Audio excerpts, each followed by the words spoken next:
ஆன்மீக தமிழ் சொந்தங்கள் அனைவருக்கும் வணக்கம். புரட்டாசி மாதம் என்றாலே பெருமாள் வழிபாட்டிற்கு உகந்த ஒரு மாதம் என்பது எல்லோருக்கும் தெரிந்த ஒரு விஷயம்தான். குறிப்பாக புரட்டாசி மாத சனிக்கிழமை வந்தால் சொல்லவே வேண்டாம். எல்லோரது வீட்டிலும் தலிகையும் கோவிந்தா கோவிந்தா என்ற நாமமும் நிச்சயமாக உச்சரித்து கொண்டிருக்கும். வருடத்தில் 12 மாதங்கள் இருக்க புரட்டாசி மாதத்தில் மட்டும் பெருமாளுக்கு எதற்காக இத்தனை சிறப்பு பூஜை புனஸ்காரங்கள் என்றைக்காவது நீங்கள் யோசித்துள்ளீர்களா? இதற்காக வரலாற்று ரீதியான ஒரு கதையை இந்நாளில் நாம் தெரிந்து கொள்வோம். அதற்கான பதிவு தான் இது. முன்பொரு காலத்தில் தொண்டைமான் என்ற மன்னன் வாழ்ந்து வந்தார். அவர் பெரிய பெருமாள் பக்தன். தன்னுடைய அரண்மனையில் தங்கத்தால் செய்த பெருமாளை வைத்து அனுதினமும் தங்க புஷ்பத்தால் வெள்ளி புஷ்பத்தால் அன்றாடம் பூஜித்து பெருமாளை வழிபடுவது மன்னனுடைய வழக்கமாக இருந்து வந்தது. வழக்கம் போல ஒரு நாள் காலையில் எழுந்து மன்னன் சுத்தபத்தமாக குளித்துவிட்டு எப்பொழுதும் போல் பெருமாள் சிலைக்கு முன்பு வந்து அமர்ந்து தனியாக இருக்கும் பூக்களை எடுத்து பூஜை செய்ய தொடங்கினார். ஆனால் மன்னன் எடுத்து போடக்கூடிய தங்க புஷ்பங்கள் வெள்ளி புஷ்பங்களும் வாசனை மிகுந்த மலர்களும் திடீரென்று களிமண் பூக்களாக மாறின. மன்னன் புஷ்பத்தை எடுத்து பெருமாள் பாதங்களில் முதல் முறை போடும் பொழுது அந்த பூ களிமண் பூவாக மாறி பெருமாள் பாதங்களில் விழுகிறது. இரண்டாவது முறை சோதித்து பார்க்கிறார். இரண்டாவது முறையும் தங்கம் வெள்ளி பூக்களும் களிமண் பூக்களாகவே மாறுகிறது. இந்த மன்னனுக்கு ஒரே குழப்பம். சரி, என்ன செய்வது? ஆரம்பித்த பூஜையை நிறைவு செய்ய வேண்டும் அல்லவா? பூஜையை அரைக்குறை மனதோடு நிறைவு செய்கிறார். காலையில் இந்த பூஜையை முடித்த மன்னனுக்கு மனதில் ஏகப்பட்ட குழப்பம்.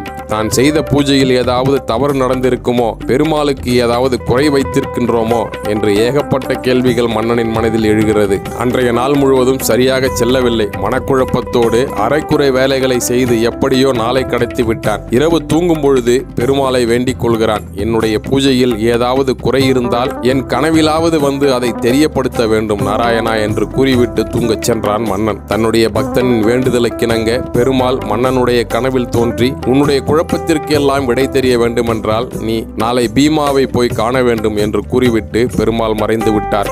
மன்னனுக்கு தூக்கம் கலைந்து விட்டது. இந்த பீமா யாராக இருக்கும் என்ற குழப்பமும் மன்னனின் மனதில் எழுந்தது. மறுநாள் அதிகாலை வேளையிலே எழுந்த மன்னன் தன்னுடைய வேலையாட்களை அனுப்பி தன்னுடைய நாட்டில் பீமா யார் என்று விசாரித்து பீமையா வாழும் இடத்தை கண்டுபிடித்து விட்டான் மன்னன். இந்த பீமா என்பவன் வயது முதிர்ந்த ஒரு குயவன். குயவன் என்றால் மண்பானை செய்பவர்கள் அல்லவா?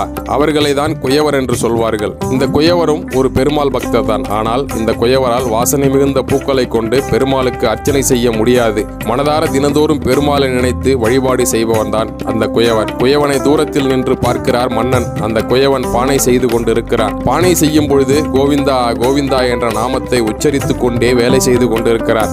அந்த சமயம் பார்த்து அவருக்கு முன்னால் பெருமாள் காட்சி தருகிறார். பெருமாளை பார்த்து அந்த குயவருக்கு என்ன செய்வதென்றே தெரியவில்லை. தான் கையில் இருந்த களிமண்ணில் பூக்களை செய்து பெருமாள் பாதங்களில் போட்டு பெருமாளை வழங்கினார் அந்த குயவர். மன்னனுக்கு ஒன்றுமே புரியவில்லை. கோவில் கட்டி தங்க பூக்களால் வெள்ளி பூக்களால் அர்ச்சனை செய்த என்னுடைய கண்ணுக்கு பெருமாள் தரிசனம் கொடுக்கவில்லை.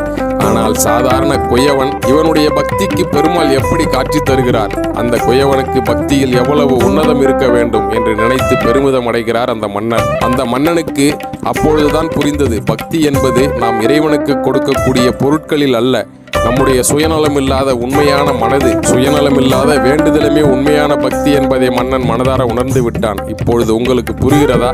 இறை வழிபாட்டிற்கு உண்மையான மனதுதான் முக்கியம். ஜாதி, மதம், இனம், பணம், காசு இவைகளை பார்த்து ஒன்றும் இறைவன் அருளாசி கொடுப்பதில்லை. இந்த கதையை உணர்த்தும் வகையில் இன்றும் திருப்பதியில் மண்பாண்டங்களில் சில நைவேத்தியங்களை பிரத்யேகமாக வைத்து பெருமாளுக்கு படித்து வருகிறார்கள் என்பது குறிப்பிடத்தக்க ஒரு விஷயம். பெருமாள் தரிசனத்தை பெற்ற குயவனும் அன்றைய தினம் மோட்சம் கிடைத்தது. இந்த சம்பவம் நடந்த அந்த நன்னாள் புரட்டாசி மாத சனிக்கிழமை.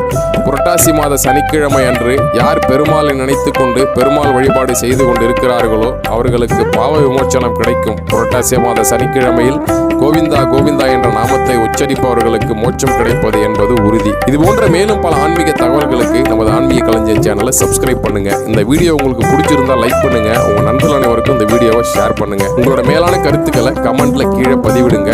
அடுத்து ஒரு நல்ல வீடியோவில் உங்களை சந்திக்கிற வரைக்கும் உங்களிடமிருந்து விடைபெற்றுக் கொள்வோர் உங்கள் சுப்பிரமணிய சங்கர். நன்றி, வணக்கம்.